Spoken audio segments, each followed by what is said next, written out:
Welcome back to Paradise Killer, episode 14. So, I'm not entirely sure if there's any point to continuing this series, simply because I don't think I can prevent it from just being a Let's Play.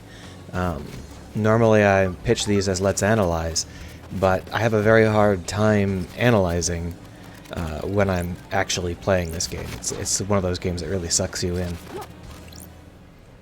Here's another Way of Blood bar skit. Let's read that.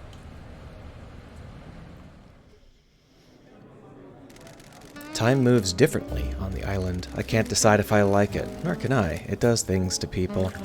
What kind of things? It twists them, distorts their hearts.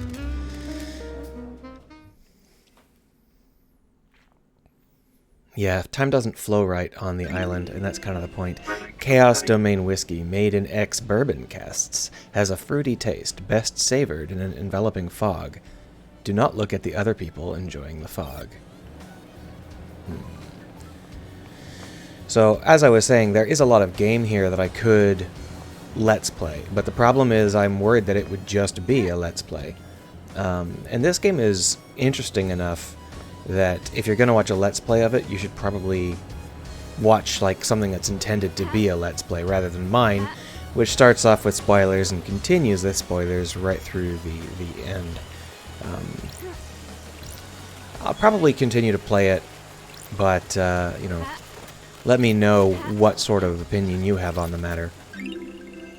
Island Sequence 15. Montserrat leads us to the real world to reclaim the corpse of Dire Rose. The God Hunters repel us. And that, I think, is the last that we hear of the God Hunters. I don't remember Island 16 having any mention of them.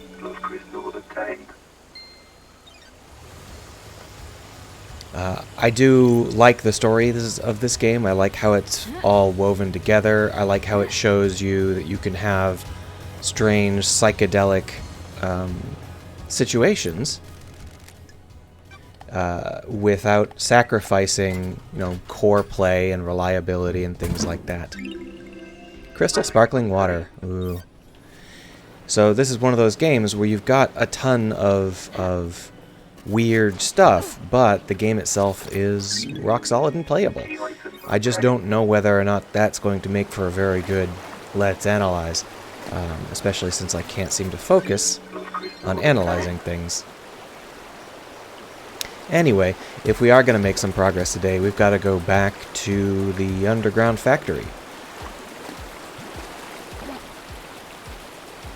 Alright, how do I get out of this mess?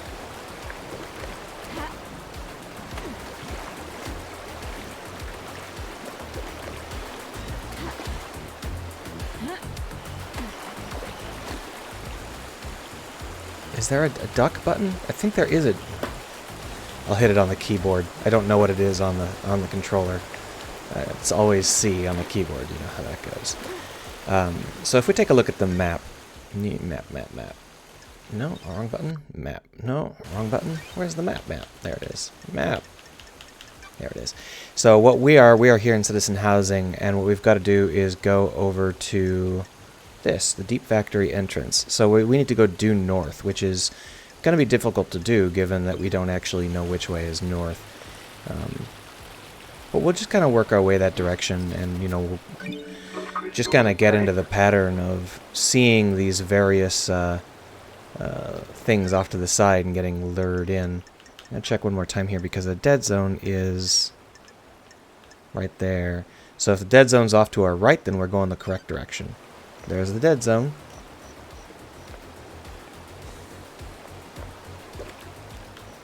I guess we're not going to be able to jump that particular little...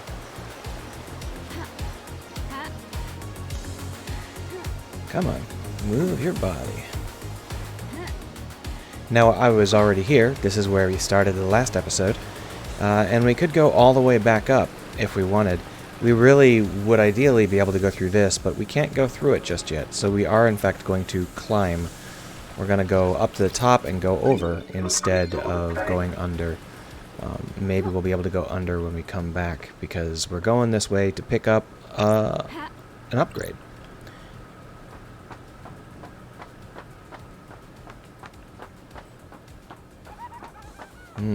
Hello. trying to get back into the buttons. Played with the keyboard for a little while. Don't you think allowing a possessed citizen to stay on the island is a bad idea? You people are all about getting rid of demons. It is a little convenient that a perfect weapon would be left on the island and not eliminated. It's a great scapegoat. I really don't care what's going on. I'm just shooting the shit. See you around. Just in case you haven't picked up right from the start that red herring is a red herring.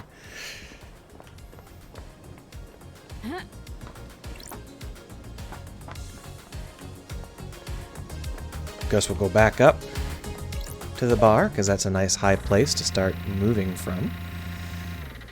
Maybe we'll see if we can hang out with our skeleton buddy before we move on.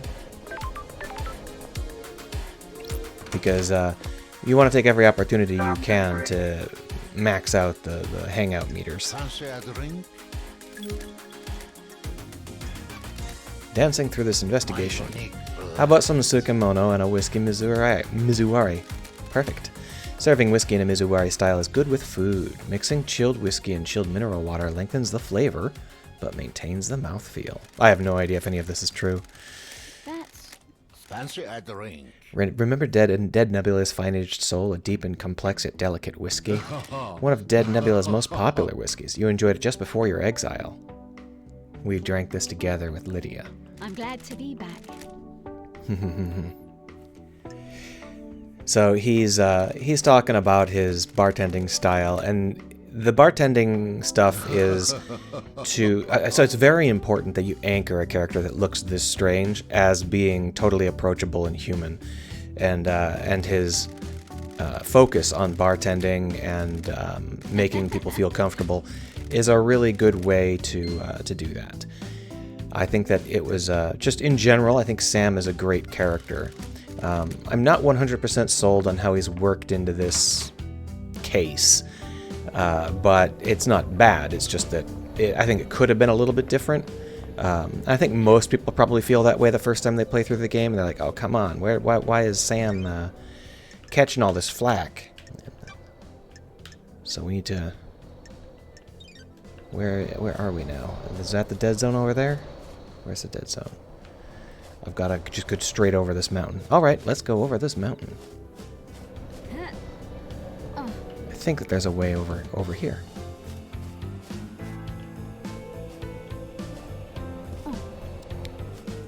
Now what was run? No. No.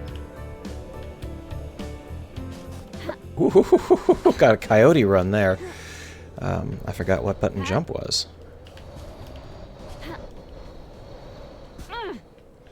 And right now you're thinking, this is a strange way to get where you're going, but it is a way that they expected you to go. This is what I love about this game. You try and figure out what's going on, where you want to go, all that jazz, and you know that the level designer has considered it, because you always find things to grab, things to look at and pick up. And that's why exploring in this game is such a joy, even if it looks like such a primitive, visual. And I also really enjoy the fact that these things don't have any significant in-game purpose. I'm not collecting things that give me like +1 armor or whatever.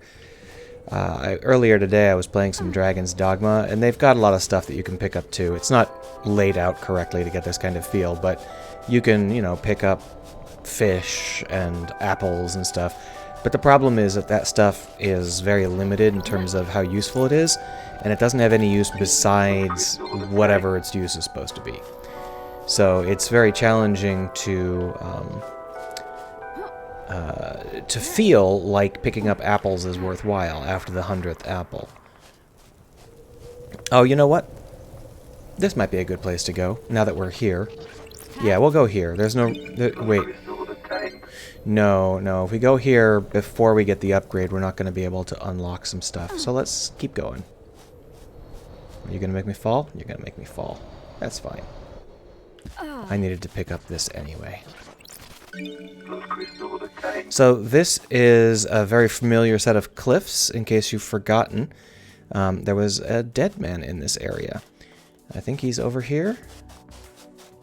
No, he's one off to this. Maybe I'm on the wrong side of the island now that I'm thinking about it. Anyway, it's just more cliffs and more places to be. Yeah, I didn't actually come this way. I'm probably 90 degrees off of where I think I am. It happens. The beaches are something I'm not very good at remembering, which is a little bit of a shame. Oh wait, there's actually some important stuff over there. No, let's do it afterwards. Which is a little bit of a shame. I think that these beaches could have been made a lot more distinctive. The way they tried to make them distinctive was by adding in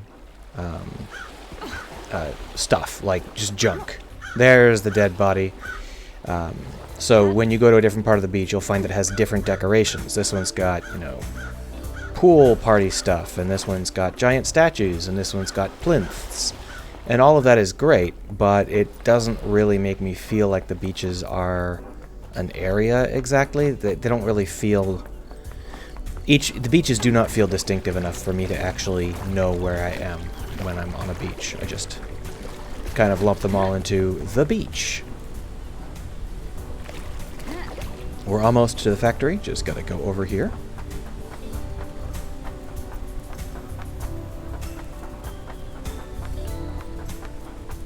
Now, you probably heard me complain about this a dozen times if you've been watching the show since the beginning, but there is a ghost here that we need to finish their side quest in order to win, and that's what we're doing. Ezra Albertine, I found your employee card next to your fish tank.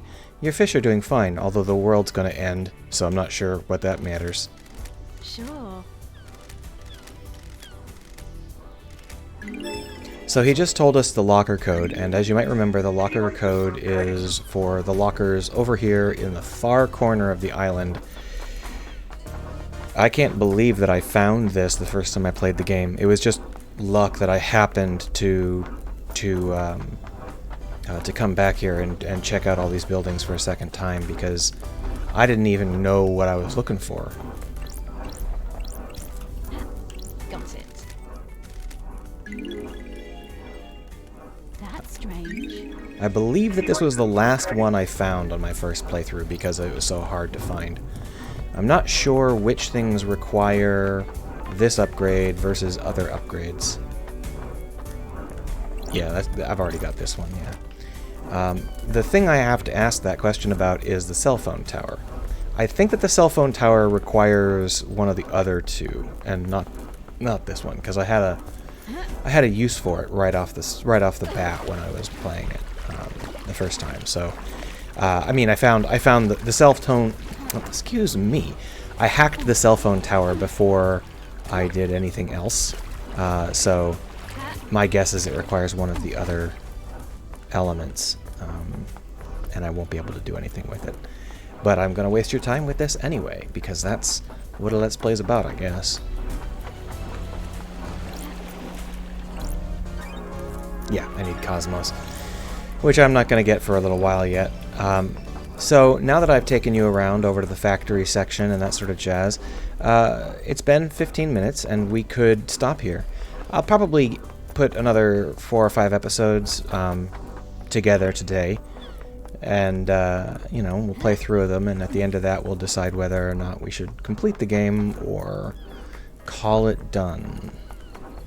Because, you know, this is the sort of thing where you can keep playing it forever, and the question is, when are you going to when are you going to stop getting any benefit from it? When is the analysis going to stop being worth watching? And, you know, I have other games I could play. I could play Dragon Age. It's always a fun one. But I won't, because the design of Dragon Age is pretty crappy. It just happens to be fun anyway. I was looking for loot. There was no loot. But here is the factory section, and if I'll meet you back here in a minute, I will be going through this section with a fine-tooth comb. Oh wait, we still don't have the... Or did we get it? I can't remember whether we have bought enough juices. I think we have. We're gonna find out next time.